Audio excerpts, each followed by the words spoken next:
Thank you, Intisar, and good afternoon. Greetings to the CGS young professionals and other members of the geotechnical community that are listening into the seminar.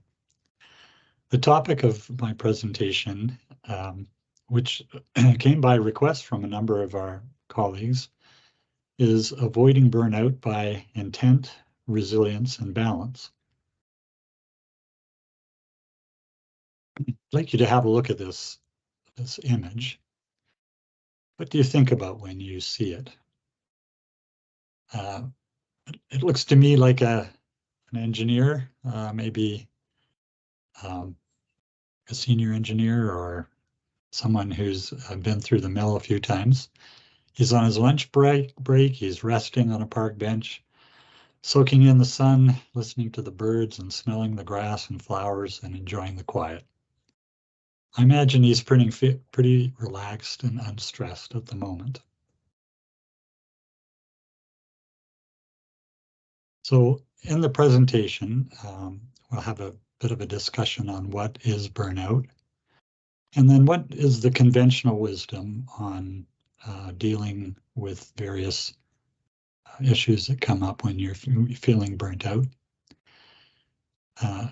All of which are good, I want to say. And then, but I think I'd like to focus in this presentation on some fundamental principles, which if you pay attention to them will be very effective in helping you to govern the way that you deal with stress.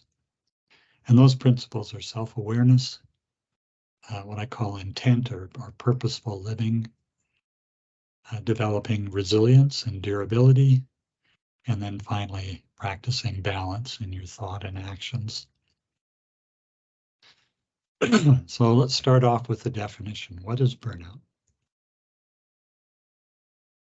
It seems that our lives are always busy and that we have constant demands on our attention and time. Barely is there even a moment to stop and think. We just fire full speed ahead.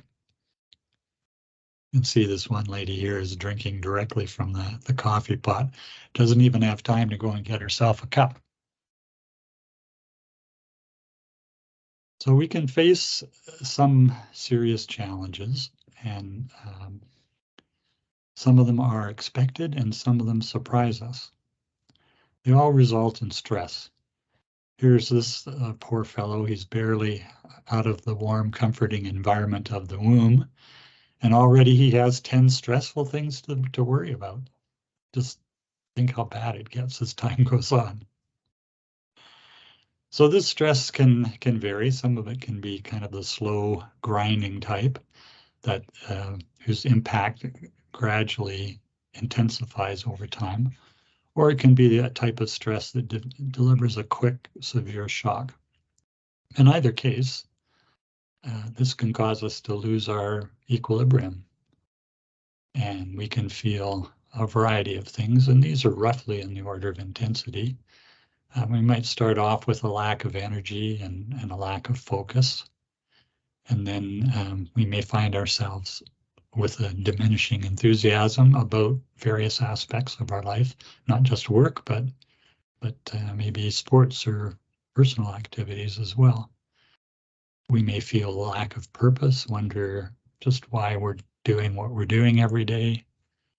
We may feel mild to severe discouragement, and eventually we may get into, we may have feelings of depression, which may be mild, or they may be moderate, or they may be quite severe. I just want to mention today the things that we're talking about will help us to deal with any of these issues, but depression in particular sometimes needs we need medical assistance with that. So don't just think that you can take what we're talking about today and deal with a case of depression. So you take any of these conditions, and if you combine them, or if they worsen over time, or if they in the long term become chronic, then we may feel that we're suffering from burnout. And the definition of that concept also involves some timing, specifically the time at which we lose the ability to tolerate the stresses in our lives. So I'd like to pause and share a personal example with you so that this concept of burnout is fairly clear. When I left graduate school, I returned to the consulting industry. There was no doubt in my mind that I was on a path to my career. I was like the person in this upper left image here that was ready to forge ahead. And my early work experience was quite good. For the first 5 to 6 years, 5 to 7 years, the work was interesting and exciting. I was learning, I was progressing in my abilities, was developing great work relationships and skills. I had a real energy to come in and to work every day. And at a certain time, just for family reasons, I decided I needed to change jobs. And I was living in Fort McMurray at the time, so changing jobs when you live in Fort McMurray normally means moving somewhere else, which is what I did. And I experienced a significant change in my work type and environment. And a number of things flowed out of that. One was an immediate reduction in wages, which was quite significant and difficult to adjust to. There were unfamiliar job responsibilities. I was working in areas of geotechnical engineering that were brand new to me. And going from working from a large company to a consulting company, there's changing demands in terms of how you interact with people. And then I'd only just barely got there. And then maybe within a year or so, there was this unexpected economic downturn, which always puts a huge stress on our lives. And then compounded on that were increasing demands in my personal and family life. Some of them were also unexpected and difficult. So I'd moved to improve family life, and family life had improved. So that was a good thing. But all the rest of these factors started to bear down on me. And I found over time I was losing energy and enthusiasm at work. I was less interested in learning things. And if any of you know me, I'm passionate about learning anything and any time. So this was in itself discouraging. But I did start to feel discouraged about work and about other things, and even perhaps a bit depressed. And I started wondering if the decision that I'd made to change my job was a mistake. So in a word, I was in the early stages, maybe intermediate stages of burnout. Now, all of that changed in one moment, but I'm not going to tell you how right now. I'll tell you in a little while. I want to cover something else first. So let's go to what we might call the conventional wisdom on dealing with burnout. Now, where else would I get conventional wisdom but from an artificial intelligence? That AI scours the internet for all the answers it can find on different topics and assembles them all together and tries to make sense out of them. And I think what we get, by and large, is a reasonable representation of conventional wisdom on a number of topics. So I went to the Oracle at ChatGPT to obtain its suggestions on how to avoid burnout at work. And it came up with 15 suggestions, and I rearranged them into 5 categories because some of them were similar. So there was all the tasks that you might do in planning your life. And of course, that's related to time management and setting boundaries. There were some suggestions from the AI robot on building and maintaining physical and emotional health.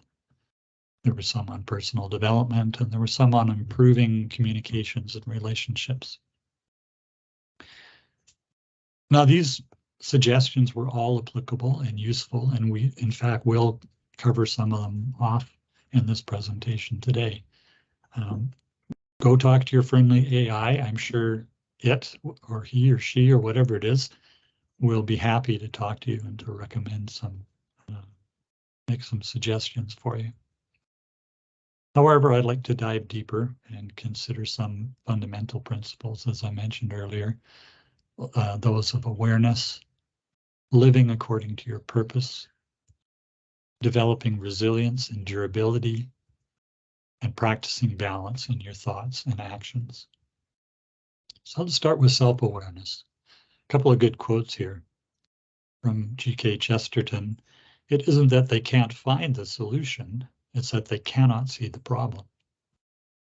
And then from Naoto Kan, who was the Prime Minister of Japan during the time of the Fukushima nuclear meltdown. So you can appreciate that this guy would know what it is to be faced with crises and try to solve them.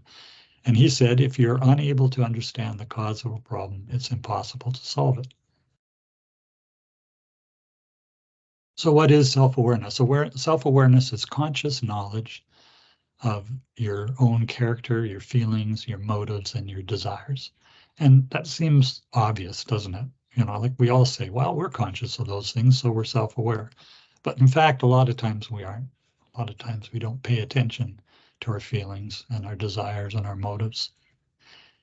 So when we're dealing with burnout, we often realize that we have a problem, that we're chronically exhausted, physically or emotionally, but much less often do we understand why this is occurring, and that's what to do about it. We may blame circumstances, other people, bad luck, or something even more obscure or elusive for our problems. This just means that we're not seeing the real cause. Such blame, when we blame external factors, that won't get us anywhere. It certainly won't change our feelings of weariness or depletion. So our first self-awareness step is to dig deep within ourselves and identify the real, honest-to-goodness causes of why we're feeling burnt out. This is called a root cause analysis. You've probably heard the term. You may have applied it to recalcitrant problems at work, but did you know that you can also apply it to yourself? You can dig down to find the root cause of the problems that you're experiencing in your life. The next step, I just let me back up 1 second there. Once you know the prime cause of your malaise, then the strategies to tackle it will become much clearer. And there's one good first step that you can carry out, which is to identify and eliminate the sources of stress that drain your energy. And then the next step is to identify what you can change and what you can't. So here's a list of things that you can control and you can't control. The list of the things you cannot control are quite interesting. You cannot control the past as much as you'd like to. You can't control the mistakes of others or the opinions of others. You can't control how they behave, how they treat you, what they say to you. You can't change the weather. You can't even change other people's thoughts or choices.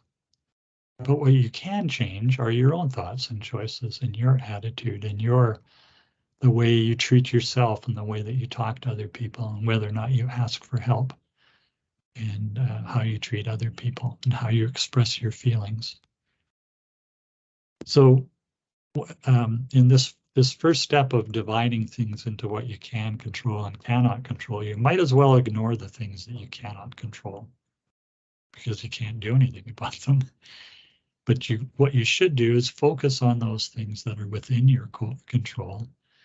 And you can usually do something about them directly, but you can always turn them into learning and growing experiences rather than strictly stress experiences. So I already mentioned, close the window here, I got a plane flying by.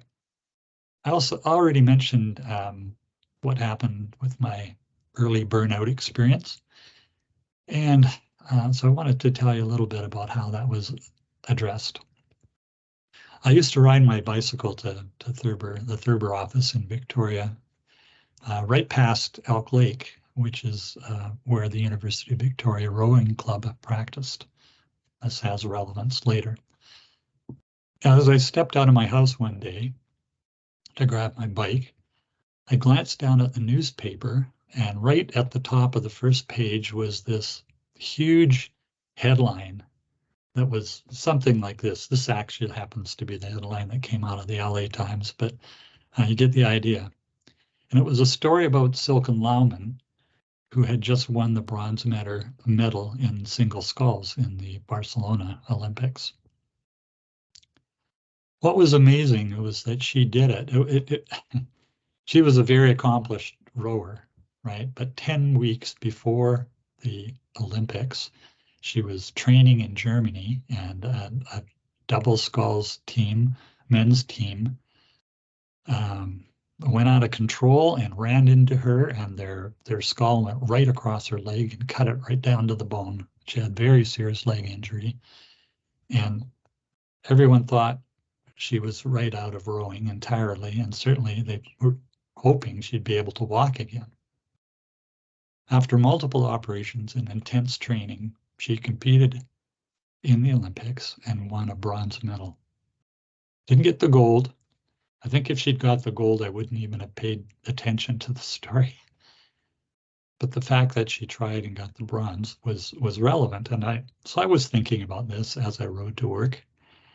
And I had this unexpected and almost alarming response, because I started to shake. I could barely sit on my bike. I was shaking so badly, and had this tremendous release of emotion. So I'm kind of hobbling along on my bike and thinking, what's going on? And at the time I wasn't too sure, but I certainly thought about it. And in retrospect, I believe that there were two things happening. First of all, I was realizing what my problem was, what the cause of my problems were. And secondly, I was finding hope. I was discovering a hope, and I'll explain what I mean by that in a minute.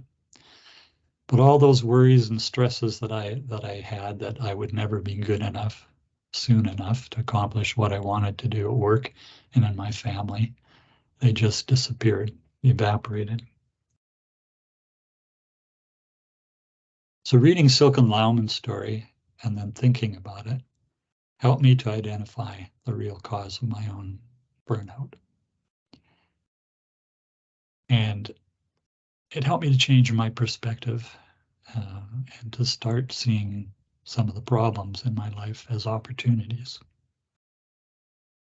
So what was the cause? Well, the cause was simply being a perfectionist, thinking, and I must have thought that was a good way to be at the time. I think years of training in school and driving myself to do as well as I could were partly responsible for that. Part of it was my personality, part of it was my environment. But for whatever reason, I was a perfectionist. But what I didn't realize then was that when you turn that on yourself, it's really a form of self-abuse, because it's accompanied by shame, the shame that we're never going to measure up to our own expectations, and then the fear that we never will. So I was letting discouragement creep into my life because I thought I was not perfectly living up to my own idea of progressing in the perfect job. So what did I learn from that experience, and what did I learn from Silken Laumann? Well, first of all, I learned none of us are perfect. Most of us are pretty good just the way we are. It's not perfection that we actually need. I also learned that you can't choose your circumstances, but you can choose what you're going to do. And in my case, and in her case, it was to keep going, to keep doing your best on whatever you're doing, and to have a little bit of compassion with yourself, and to be patient with yourself as you're doing that. The race is never over until it's actually over. And then even then, both the path of the race and the end result may be quite different than what you'd expected when you started out. So your road to self-awareness won't be the same as mine, or probably won't be, probably be quite different. It might involve radically different processes and realizations. It'll be your own, but it will be just as essential to your progress in life. So just remember this image, that self-awareness is where everything starts. We start with self-awareness and then we move out and develop different characteristics and different plans and different ideas from there. So we'll go on to the second of my four fundamentals, which is to live according to our purpose. And there's a couple of good quotes on that. John F. Kennedy, who of course was a US president. He was actually president when I was in elementary school. I remember the day when he was assassinated. Anyways, he said, efforts and courage are not enough without purpose and direction. And then Dostoevsky, who is as you know, Russian novelist and a great studier of the human condition, he said, the mystery of human existence lies not in just staying alive, but in finding something to live for. So people seek meaning in their lives. This is just something we do. It's built into, it's hardwired into us. And part of seeking meaning is to understand our purpose, because meaning comes out of purpose. It comes out of us fulfilling our purpose. Our search for meaning drives us to learn, to change, to improve, and most importantly, to accomplish what we consider to be important and meaningful tasks. Any frustration of this drive can lead to discouragement, and if it's prolonged, to despair or to depression. So this quote from George Bronner is quite good. Live your life with purpose, and know that you are doing it. Do it consciously. Do it with choice. Viktor Frankl, who some of you may have heard of, he was a survivor of the World War II Nazi death camps and a psychologist who wrote some interesting books. He said that man's search for meaning is the chief motivation of his life. So we talked about being self-aware, and in our search for self-awareness, one of the things we can be aware of is what brings meaning and purpose to our own lives. And that's going to, again, vary from person to person, but we need to realize what it is and then bring our life into alignment with that purpose. Be brave enough to live the life of your dreams according to your vision and purpose instead of the expectations and opinions of others. I saw another good quote related to this, which said that those who really focus and live according to their dreams and their vision end up in one of two ways. They're either great or they're crazy. I don't know whether you believe that or not, but I thought it was a good one.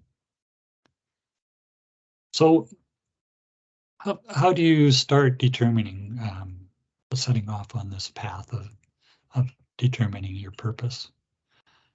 Well, I would suggest that you find a quiet place in an unhurried time and ask yourself the following questions and sit and think about them. Don't just come up with quick answers, but sit and think and let your mind chew them over. What is meaningful to me? What is the purpose, or what are the purposes of my life? How do I judge my own success? Maybe lie in bed at night thinking about that. Am I successful as a father, as a mother, as a spouse, as a friend, as a worker? Am I fulfilling my purposes? Am I living a meaningful life? When I was an undergraduate and had all these friends and roommates and so on who were very much the party animals, they would bug me all the time because I'd let slip that I was looking for a girlfriend with whom I could have a meaningful relationship. But I was pretty serious about it, and I think we should be serious about that in terms of our life as well. What do I need to change to find meaning or to fulfill my purpose? And finally, what am I waiting for? Now, I really highly recommend the contemplation exercise. If you have the right personality and if you feel up to it, you can also write down some of your answers in a journal and even come back to them periodically and revisit the questions and think about whether your answers have changed or not. So one practical example that I have of this, after we'd moved away from Fort McMurray, we learned that some of our friends had also moved, and it seemed to have a common theme. They'd spent many long hours at work and few hours at home with their family. They were often tired, grumpy, contentious, unhappy. Marital and family problems were strife were common. Some of them had passed way beyond our normal understanding of what we say when we mean, or what we mean when we say burnout. One day, a visiting clergyman came and spoke to them and went over this connection between purpose and meaning and happiness. And he challenged them to ask themselves similar questions to the ones that I just had put on that previous slide. Many of those people realized they needed to make a change in their life, and they freed themselves from these dual chains of high wages and an unfulfilling life. And they found work elsewhere, which allowed them to live in a way that was consistent with their sense of meaning and purpose, and in the process solve their burnout problem.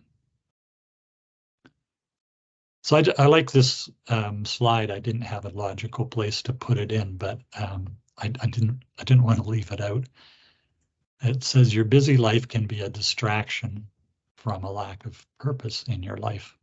I don't know what the 6 signs are. You can go look at the learningmind.com and find out what they have to say. But I think that the concept might apply to some of us. So a final quote on living according to our purpose. The heart of human excellence often begins to beat when you discover a pursuit that absorbs you, frees you, challenges you, or gives you a sense of meaning, joy, or passion. In other words, the more you pursue your purpose and passion, the more meaning and joy you will find in your life. And if you wonder whether you could ever do that, just think about the last time you were involved in some activity that you loved. For me, it's reading, and I can stay up till 3 or 4 or 5 o'clock in the morning reading if I'm really intensely enjoying and interested in that. So we can focus in this way if we put our minds to it. So let's go on to resilience and durability. First of all, resilience. Resilience is our ability to bounce back from life's challenges and unforeseen difficulties. And in the process, that provides mental protection from emotional and mental disorders. So how can you develop resilience in your life? I'll go through a number of things that I think are helpful. First one is to learn from the challenges that you encounter. As Bernice Regan said, life's challenges are not supposed to paralyze you. They're supposed to help you discover who you are. So learn from your challenges. Each night, as you undoubtedly review the difficult experiences of the day and what you think about them, also review how you felt at the time and what you learned from those experiences and those feelings. And then as you learn from new challenges, be adaptable. Find new ways of solving problems and dealing with challenges.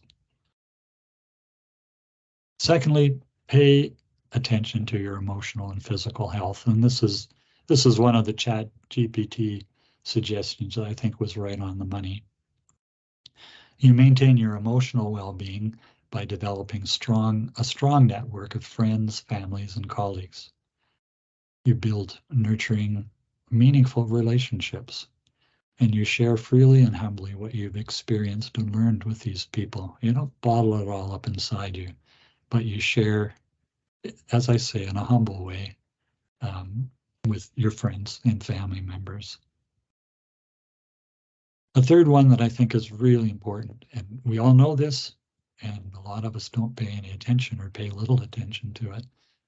We need to learn to control our emotions. Anger and contention have no place in your repertoire of coping strategies. You may have learned those coping strategies from many people, from your parents, from some of your people in your peer group, from some of your siblings, but it just shouldn't be. It shouldn't have a place in the way that you cope with the challenges of life. Anger never persuades anybody, and contention never leads to new or creative solutions. So one thing to do is learn how to calm your mind before you speak or act. And if that requires going for a walk or not saying anything for a day or two, then do that. I've I've applied that technique in my marriage and with my children. Sometimes I haven't and I regret it, and sometimes I have, and it's always resulted in a better situation.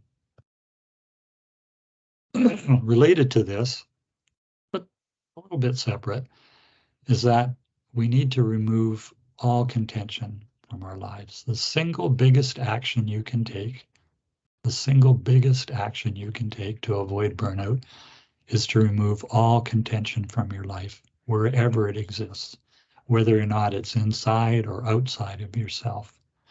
If there was some way I could convince you of how important this point is, I would. But I don't know, you may believe me or not. I promise you that the experiences of your life will convince you as time goes on. And I just hope that you will learn, act, and benefit on this concept sooner rather than later. This is a choice. It may not be easy, but it's within your power to remove all contention from your life. Another aspect of resilience is strengthening your relationship skills. The Dalai Lama said that love and compassion are necessities, not luxuries. Without them, humanity cannot survive. So we can do things like reduce our propensity to judge others, but rather seek understanding. First of all, we need to be aware. Here's where self-awareness comes in again. We need to be aware that we're judging others. And then when we realize that's happening, we need to seek understanding.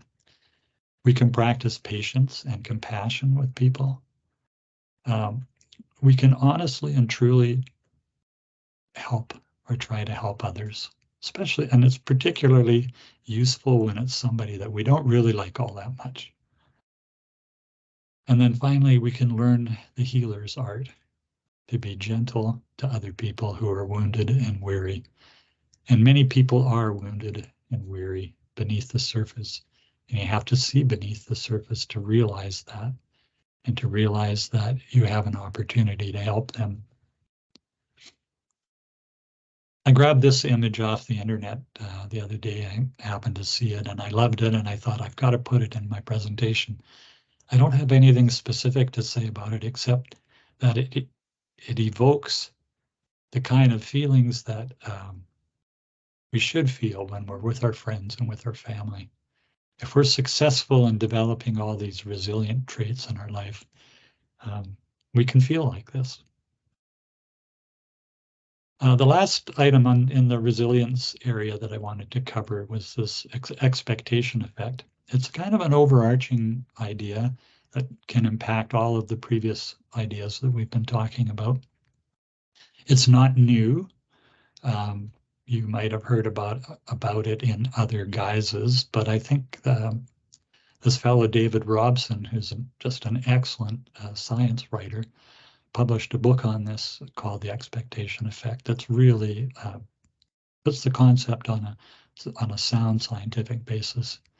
He also wrote another book called Why Intelligent People Make Dumb Mistakes, which you might also want to check out while you're checking this one out. But the kind of the concept is that our brain is kind of like a sophisticated computer. Well, it is a sophisticated computer. It takes all the input, which comes from our senses and from what we translate from what people tell us, puts it all together, and it simulates the world around it. It comes up with its idea of what the world is like. And then it's also a prediction machine. It predicts what might happen. So our reality is actually the reality that our brain creates for us. And of course, that affects our interpretation of the world around us. And I'm sure many of you have encountered that our reality is not exactly the same as that of our spouse or our friends. It was a great shock for me to find that out a couple of years after being married for a couple of years and finding out that my wife did not think the same way as I did. That was a shock, but it was a good one. So how does this work? In a stressful situation, our brain is calculating the difference between when it encounters a potentially stressful situation, it's calculating the difference between, is this a threat and do I need to fight or run away? Or is this simply a challenge that I can cope with because I have suitable resources to do so? And if you believe you have the resources to cope with the challenge, then you'll have a healthier response. Your heart rate may still be up, but your blood pressure probably won't be. And you'll start to think of your mind will clarify, and you'll start to think about things that you can do to face the challenge. So rather than panicking, you can embrace it. Being conscious of the science, we can develop what David Robson calls a positive stress mindset. And with that, you are tipping the balance towards embracing challenge when you encounter it, rather than just seeing it as an overwhelming stress that you have to fight or flee from. Okay, let's go on to durability. I love this quote from Michael Chandler, who's a professional mixed martial artist fighter. And if you see any pictures of him, he is so, after a fight, he is so bashed up that it's hard to believe that it's fun doing this. But he said, my body is durable. My body is able to withstand a lot of practices and a lot of punishment. Now, maybe we don't want to be quite as physically durable as Michael Chandler, but we can develop durability in other ways in our life. And how do we do that? I got 4 or 5 suggestions for you here. First of all, always be aware of your purpose. If we keep our purpose in mind, and then if we occasionally plan and set goals to achieve that purpose, we're building the fundamental part, the foundation part of durability. We need to do it in a practical manner, have patience, and allow time for these various goals to work out, and for our plans to work out and goals to be realized. But the process is the one that provides durability. Steve Martin said, "Be so good that they can't ignore you." And that's another aspect of durability. Basically, learn and practice, learn and practice, learn and practice. Keep doing it. You develop your knowledge and your skills to the point that others can't ignore your capabilities or your contributions to your work team or your contributions at home or wherever you are. Now, you don't do this to be prideful or arrogant. You do it with humility. You're doing it for yourself so that you become the person, the fully realized person that you can be. And you do this with humility so that you don't piss other people off.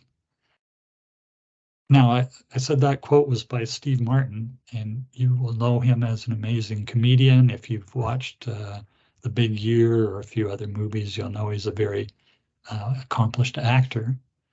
One thing you might not know about Steve Martin is that he's a marvelous banjo player as well. He has his own band. He goes out and plays in different locales, plays banjo music, and he is amazing. I've listened to his music, and he is mostly self-taught.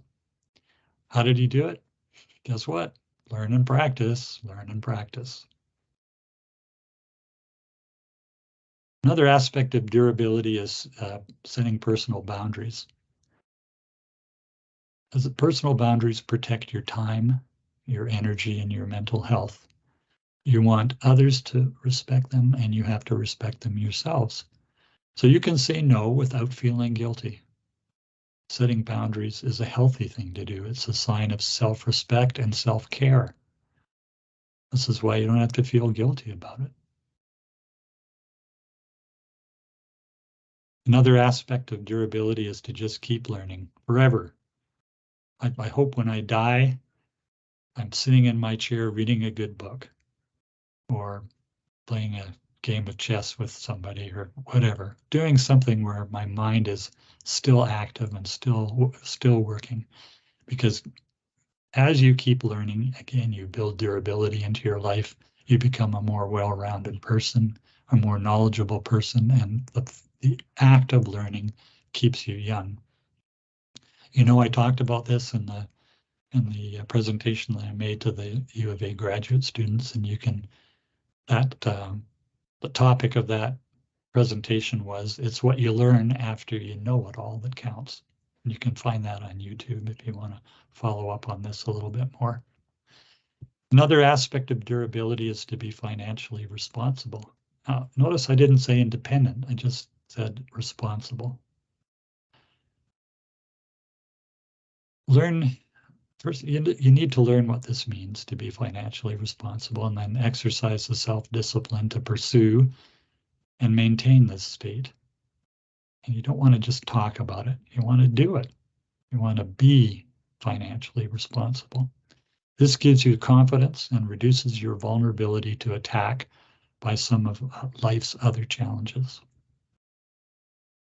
Robert Kiyosaki, he was a Japanese-American businessman. He wrote a couple of popular books. One of them you may have heard of called Rich Dad, Poor Dad. He had a great quote on this. He said, take responsibility for your finances or get used to taking orders for the rest of your life. You're either a master of money or you're a slave to it. Your choice. As in so many other things in life, your choice. So I want to end up with this concept of balance in thought and action. You want to adopt a balanced approach to everything you do in life. If you focus too much on one area to the exclusion of others, it's like, I don't know, it's like riding a bicycle. You learn all about how to operate the gears, and then being impatient, you hop on the bike and pedal off down the road, and you click through all your higher and higher gears, and you're moving along at an amazing speed, and then you realize you don't know how to stop, and you end up crashing into something because you don't know how to use the brakes. So living an unbalanced life is like that. There's a couple of ways of thinking about balance. One is the static way. It's sort of like a multi-armed weigh scale. You have various components in your life and you balance them. I said against one another. They're not really in competition, but you balance them so that they all get the amount of time that they need.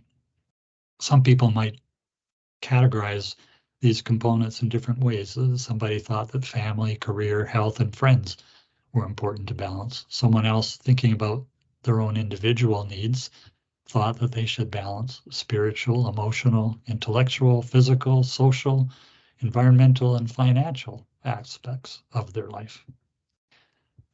So one thing's for sure for each of us, that we need to live a balanced life outside of work as well as inside work. There's lots more things to enjoy outside of your engineering career. Your education outside of work, recreation, family, friends, hobbies, other activities, all of these need to be kept in balance. You know, another thought exercise would be to ask yourself the question, what possessions do we have that are most precious to us? And you can achieve balance by recognizing what's important to you and then prioritizing and planning what actions you will take in each of those areas and constantly assessing and being aware of the level of the balance that you're achieving. Now, I love this image. It's one of my favorite images, and the way I entitled it was, balance, is it static? It looks static, but is it? Balance in life, like balance in our body or balance in this image, is not a given. We need to work for it. So there's no resting. It's not a balance isn't a state of resting or no effort. Balance is what it says, keeping a bunch of things in balance at the same time, which requires work on our part. Now, there's also the concept of balance and movement. Albert Einstein thought that to keep balance in life, we must keep moving. So dynamic balance is like riding a bicycle. You keep progressing, you keep learning, you keep expanding your horizons, you keep looking for new opportunities. And as you do that, as you keep moving along, you have that the momentum and the what's the word I want? Can't think of it right now, but the power that's built into those spinning wheels that helps you keep stability as you go around the curves of life. Okay, towards the end, we're getting towards the end here. I want to share with you what I think the key principle to balance in life is. It's simple, and at the same time, it's profound, and it's easy to miss. So are you listening? The first part, do not run faster than you have strength. Otherwise, you will exhaust yourself and fall short of your goals. That's what a lot of burnout is about. Secondly, if you want to accomplish something important, you must pursue it diligently. Therefore, do all things in a balanced manner, in wisdom and order. Don't be impulsive, don't be impatient. Apply the principles that we've been talking about here today and that you will find in your friendly ChatGPT dialogue. Apply those principles and you will be able to achieve balance in your life. The point is that the choice is yours. It's not mine or someone else's. It's not your spouse's, not your child's. It's yours. It's also not your boss's. Following a balanced and orderly approach will allow you to accomplish various important goals while avoiding burnout. If you want the key, you need to reach out and break the glass. That is, you need to take some action in your own life. Finally, I'd like to end my talk with this last quote that is my absolute favorite all-time quote. It's given by David O. McKay, who's a prominent religious leader. He died a few years ago, but very influential man. And he said, "No other success can compensate for failure in the home." We would all like to be successful in all areas of our life, but there's one thing that we cannot sacrifice for success elsewhere, and that is our families. I've used this as one mantra in my life. I don't know how successful I've been with it, but it's always been important to me, and it's also always guided choices. When I had to make difficult choices about should I do this or should I do this, this was one question that was always on my mind. Will it maintain the balance in my relationship with my family members? So that's all I have to tell you today. For those of you at Thurber, I will be hopefully turning this into another trapezoid blog article, so you might get a few more details on what came in this presentation. But thanks for listening. Thanks for the opportunity to speak to you. I hope something I said will strike a chord and that you will ponder it. And after you've pondered it, there's a process here. You hear an idea and you think that's a good idea. Well, what you need to do is go away and ponder it. Think about how it applies to you. And then when you've thought about that, then you need to take some action. So I hope you do all the three of those things. end up taking some action to improve your life. Feel free to contact me with any questions or comments, or if you just want to discuss some of the ideas you've heard in the presentation. My contact information is on the slide there. Thanks a lot.